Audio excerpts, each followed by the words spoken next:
right, you're good. Okay, I appreciate you coming down here to listen to me. And I appreciate the people that will hear this through this fine newspaper. And I believe this newspaper will be on the world, all over the world. And world is people. Earth is earth, but people are the world. And God gave me a message.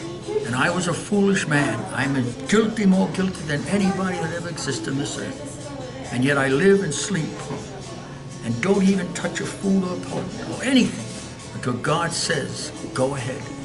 And then I even say, when I'm going to do something right now, I'm talking to these beautiful people, and God said, tell them. I said, yes, I'll tell them. But it'll be up to their choice to say yes or no to do what I'm asking to do through you, my God. Here is the story. How many times have you said to yourself this word? And you'll have to wait to hear it, because that's how we do it. I'm like a magician waiting for the real key to happen, the illusion to take place. Would you give a handout or a helping hand to your sister or brother? And the reason I use the word sister first, not only respect, but as my mommy used to say, you wouldn't be here if it wasn't for us women. So I give the ladies the respect. Now, would you give dignity and pride, take it away from someone, or would you allow them to have it, dignity and pride? Or would you give the reason to someone to commit suicide and take their life and then think it's okay to take their loved ones because when your dignity and pride is taken away, or you lost something that you just treated in your mind that this is it and this is that and this is it, words can be misunderstood. There is no love in the word that I'm going to share with you at the end. There is no positive that I'm going to even try to get out of it. It's all negative and it goes down, down, down. And it's got nothing to do with him. It's got more done with him. The most important thing, my friends, that are listening to these words, and I want you to learn to see with your ears, and I want you to learn to hear with your eyes, and you'll realize the truth of God. I'm nothing, but God gave us a gift, a drop of air of his breath, and we destroy it in so many ways. But that's not for now. What's for now is this. If you had a chance to turn over and really give a person a helping hand, and then really give them a reason to have dignity and pride, then you are giving them the greatest gift for Easter. The greatest gift for Easter. This is my dear friend here. So good to see you. Here's one of my brothers. Come on and give me a Christian hug. I love you, big guy. All right. This is the ones that make you pop. Just remember him. He has the pizza here. God bless you. Thank you. I want to say to you is this. There is so much happening in this world, and we use the words the wrong way. We heard people left and right. People say bully. What is bullying? Bully can be a plain thing, and it's going to shock you. It can be a plain thing as a cigarette. It bulls you. It makes you go out in the cold, freezing weather. It makes you do things you don't even want to do because you're freezing, but yet you're smoking. You're taking God's breath away, the greatest gift he gives you. There are babies that are born that don't even have the chance to have that great gift. They have oxygen, and there's older people getting oxygen, and yet that's what happens. Listen, my sisters and brothers, I know, because I'm also known as Preacher Jim. I'm also known as the Man of God, Jim the Entertainer. But I am nothing still if I do not believe that everything that I do comes from him, and I can do nothing without his okay. Now, it is years and years we've been killing and giving reason for people to commit suicide and kill their own family. We've been giving them reason to think that they're dirt and filth. They won't tell you that, but they feel it. The proof is in the pudding when you see them committing suicide. The proof is in the pudding when you see them walk away with their heads down like an ostrich trying to stick it in the ground and not being seen by maybe a cousin, a brother, or a sister, even a father or a mother, or maybe even by a school or maybe by a serviceman that they fought in the war to save this country. Yes, keep this God in this country. It's important. Yes, keep God in all schools, because once God is out, then the USA is not the USA, and what we're fighting for is just an empty hole. The word, does anyone even imagine? If you've used it in any way, or as one priest said in Ohio to me, well, he doesn't use it. I said, do you tell your people? Because he is a shepherd. Do you tell your congregation? He says, no, it's none of my business. Well, it is his business. It's all our business. When we say something or don't say it, we could be doing wrong. We must stand up for what we believe, and we must stop the other people saying the things that we know, truthfully and whole, God did not say it the way we took it. And the word, my friends, my sisters and brothers, is homeless, worthless, useless, nutless, suicide. What do I mean by that? Well, look in that word and see if you can find the word love. Any way you can see that. Every single word in a dictionary. When I was in a wheelchair for many months, I was able to get through and really get through to understand it more clear than I've ever understood my whole life. Homeless, there's no love. Homeless, it's 100%, 25, you could say, negative. And it takes pride and dignity away. And it destroys the people's feeling that there's something important. It makes them hang their head like an ostrich and get in that hole that they can't be seen. And it also leaves them at the end of their life. They might be millionaires and done wonders to the end of their life. But when they're end of their life, and I was saying to them, yes, through Jesus Christ, I'll forgive your sins. There's no one else will come. If someone said you had AIDS, they didn't want to bother you. Once that was happening, now we got that clear in our mind. There's nothing wrong. It's like anything else.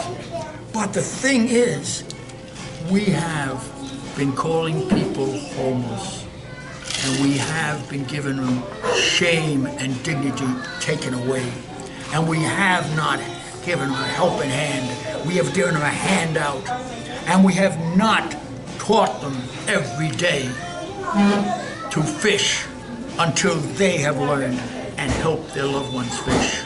We've been shoving a fish down their throat until they are dead, and maybe they even kill their own family. We cannot ever call a person homeless. There's no such thing as a person or vegetable. Daddy in heaven said that. To me, he's direct. He said, listen, he said, I made the vegetables in the garden, in the ground, and the fruits on the trees. I would never make my child a vegetable. They're only still. They're only still. So think a little bit before you take that plug, no matter who wants it or why, because nobody has the right to sign any paper. God only has the right to say, come home now. But what I'm trying to bring out is this word homeless. So what other words should we use? Well, God said, stop calling my children homeless. Call them in between. Notice how he said it twice. In between. Why did he say it twice? Very simple. A teacher will tell you, repeat it, and you learn it. And there's no shame to that. No, there's no shame to that. And now we've given them dignity and pride. No, we've let them have it. We didn't take it away. Now we can work with them and talk to them and be with them because they're no different than anybody else. And don't ever think that you are better than someone else, because you're not. It's like a heavy person. They can't maybe do too much. But there's a big ladder leaning against the roof, and the heavy person sees the wind blowing and the roof coming down. And then he realizes the wind is blowing, that roof is going to go flying off with the ladder. He comes running up, lays against the ladder, puts his feet the right way, shuts his muscles. The ladder doesn't move an inch. And that man was coming down. He could climb the ladder, but he could not be on the ground also. Each of us need each other. Woman and man needs. Just remember, when you are in the word married, what happens? As the mountain man would say, he sees the woman and the man in one when he sees the man. He sees the man in the woman as one when he sees the woman. We must remember we all are part of each other. And every time we take one little finger to hurt anyone, I don't care what the reason is and what the reason you got, you're hurting yourself because you're all part of one. And the word is homeless. Don't use it. Don't abuse it. And if you want to hear something else, I'll tell you one other thing. I wasn't going to say it, but I just heard Daddy tell me. Yes, I call Daddy. The Pope once said to me, he's not your daddy, he's God. You have to fear him. I can't fear someone I love. It's impossible. I respect out of fear, but I can't fear. Fear is when you are afraid to go near that person, or afraid to talk to that person. Well, my friends out there, talk to Daddy. Talk to God, the King of Kings. Tell him how much you love him, how much you need him, because he needs us. He needs our love. Why do you think he says, I give you, knock on the door, and it shall be open, seek and you shall find, search and there it'll be, ask and you shall receive at my time. Excuse me, I'm getting crazy. Sorry, man. At my time, God bless you, at my time, see and believe. And don't take that breath away, that drop of air or breath that God gives you. How do you take it away? By anything you do to slow your breath up. Cigarettes are very high right now, very high. And yet people complain about every kind of price in the market. But they don't complain about the cigarettes. And then they cough and choke and say they got a cold. Well, God told me that's a cigarette cough, no matter what your age is. Listen to me, my sisters and brothers out there, to an old fool that you can see right here, with the greatest heart and the greatest love that you could ever imagine. I give my life for you.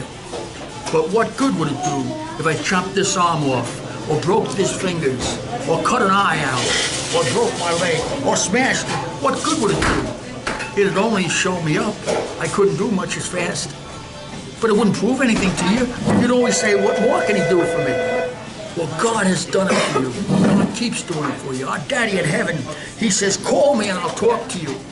When is the last you talked to him? Sure, you talk to him when he gets something, somebody dies. Oh my God, he killed me, or he took my son. No, he didn't take your son. He allowed it to happen. Things on this earth causes the entrance of ignorance, or maybe just slack, laziness, not taking the time, not belting the seatbelt properly, not closing the doors and making sure they're locked when your children are in the seat, or even the seats are properly done. It may be something more different, or maybe a fire will break out of the house because you didn't check the wire system. God allowed it. He didn't cause it. He's never done any harm to you. In the 7 days of that week, the last day he rested. Rested means keep going on, but change something. Sleep means close your eyes and do nothing, and let him accomplish it from the brain he gives you, and then you wake up and accomplish more. Sometimes you rest, sometimes you sleep. All my life I basically rested, but a few years back God said, you must sleep now, and I've been sleeping. Well, the nightmares through my life and what I've gone through is quite high, but once in a while, now I do sleep, but I don't sleep long because I don't like to. I'm not saying what you should do. Everybody does different things. What I'm saying is this: how would you like someone to take your dignity and pride away from you? How would you like someone to kick you in the face every time they see you by saying, here's a handout, get away from me, I'll give you money, I'll give you this, I'll give you that? Like I said, when I was hearing this man's confession in an old nursing home, and many years I've heard different people's confession, they said the same thing if they were in that position.